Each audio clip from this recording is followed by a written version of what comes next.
ఇస్తేమో తప్పకుండా వ్యతిరేకిస్తాం, అవి రద్దు చేస్తాం అధ్యక్ష.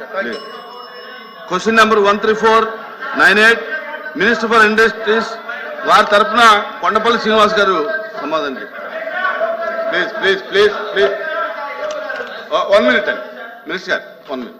ధన్యవాదాలు మంత్రి గారు. అధ్యక్ష, ఇప్పుడు రెవెన్యూ మినిస్టర్ గారు వచ్చి సుదీర్ఘంగా చెప్పారు అధ్యక్ష. ఆయన చెప్పిన దాంట్లో మాకే భేదాభిప్రాయం లేదు. ఎందుకంటే ప్రభుత్వంలో నిబంధనలు ఉన్నాయి అధ్యక్ష. పీఠాధిపతులు కానీ లేదు ధార్మిక సంస్థలు కానీ ప్రభుత్వం భూమి కేటాయించే నిబంధనలు, ఆ నిబంధనల ప్రకారమే గత ప్రభుత్వాలు ఈశా ఫౌండేషన్కి ఇచ్చినా లేదా జయస్వామికి ఇచ్చినా లేదా ఇంకొకరికి ఇచ్చినా ఎవరికి ఇచ్చినా ఆ నిబంధనలతో ఇచ్చారు. అదే నిబంధనలు ఇచ్చాము. ఈరోజు ప్రభుత్వం మీది ఒకవేళ వ్యతిరేకంగా ఉన్నది తీసుకోండి, దాన్ని చట్ట ప్రకారం ఏమన్నా చేయండి, మాకే అభ్యంతరం లేదు మాకేమైతే అభ్యంతరం లేదు అధ్యక్ష. కానీ ఒక విషయాన్ని మాత్రం వేధిస్తున్నాం అధ్యక్ష.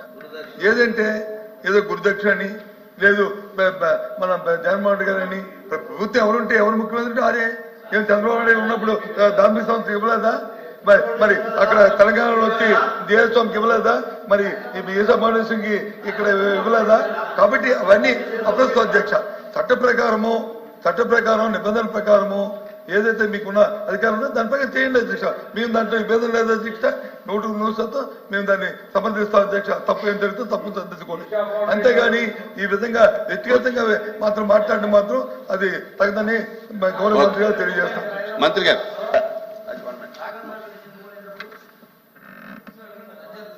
లీడర్ ఆఫ్ అపోజిషన్ గారు చాలా చక్కగా చెప్పారు. ఎవరైనా ఇవ్వచ్చు, ప్రభుత్వం అనేది స్పిరిచువల్ సెంటర్కి కానీ లేకపోతే మిగతా సంస్థలకు ఇవ్వచ్చు. నిబంధనలు ఉంటాయి.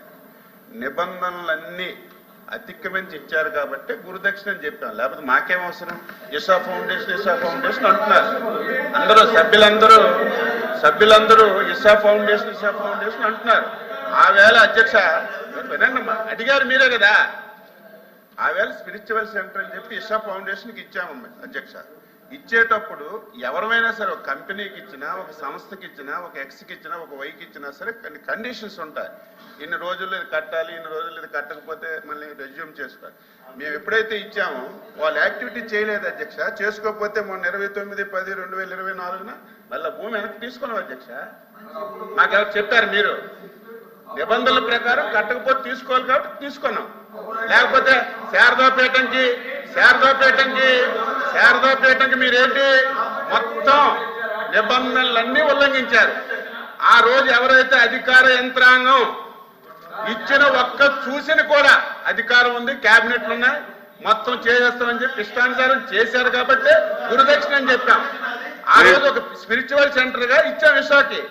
వాళ్ళు ఏదైతే యాక్టివిటీ చేయలేదో మీరు అడగలేదు, యాక్టివిటీ చేయలేదు కాబట్టి మేమే మళ్ళా భూమి వెనక్కి తీసుకున్నాం అధ్యక్ష. మొన్నను అది ప్రభుత్వం అది చేసింది తప్పు, మళ్ళీ దాన్ని సమర్థించుకోవడం, దానికి ప్రతిదానికి లెగడం, దానికి ఏదో మళ్ళీ మేమే శ్రీరామచంద్రులను ఏమీ చేయలేదు, మంత్రులందరూ తప్పుడు మాట్లాడుతున్నారని ఇలా మాట్లాడటం మంచి విధానం కాదు. చేసిన తప్పు ఒప్పుకోండి, కొంతైనా మీకు మంచి జరుగుతుంది.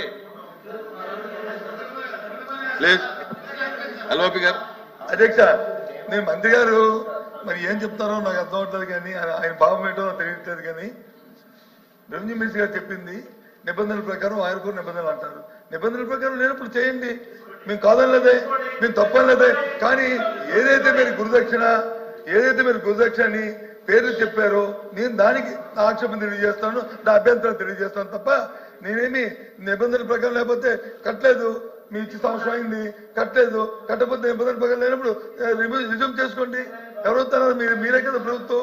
కట్టకపోతే చర్య తీసుకోండి, తప్పులేం జరుగుతుంది చర్య తీసుకోండి. ఎవరు వస్తున్నారు? మేము అడ్డుపెట్టి మేము అడుగుతుంది, అంతేగాని ఇంకేం కాదు. గురుదక్షిణ అనే పదం అది సంబంధించడం కాదని చెప్పి అని అడిగాము. ప్రభుత్వాలు వచ్చి కంటిన్యూస్ ప్రాసెస్ కాబట్టి ప్రభుత్వ నిబంధనల ప్రకారం ఇస్తామని చెప్పాము. కాదు ఓకే, మీరు వచ్చి చట్ట ప్రకారం ఇవ్వలేదు, కట్టలేదు, మీరైనా కట్టలేదు కాబట్టి రిజ్యూమ్ చేసుకున్నాం.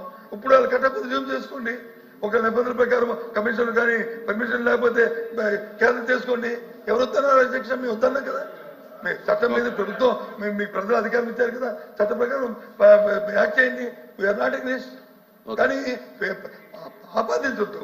దయచేసి దాన్ని ద్వంద్వత్వంతో ఆపాదించడం కించపరచడం ఆ పదాన్ని వాడొద్దని చెప్పి నేను రిక్వెస్ట్ చేశాను. అది నేను చెప్పింది.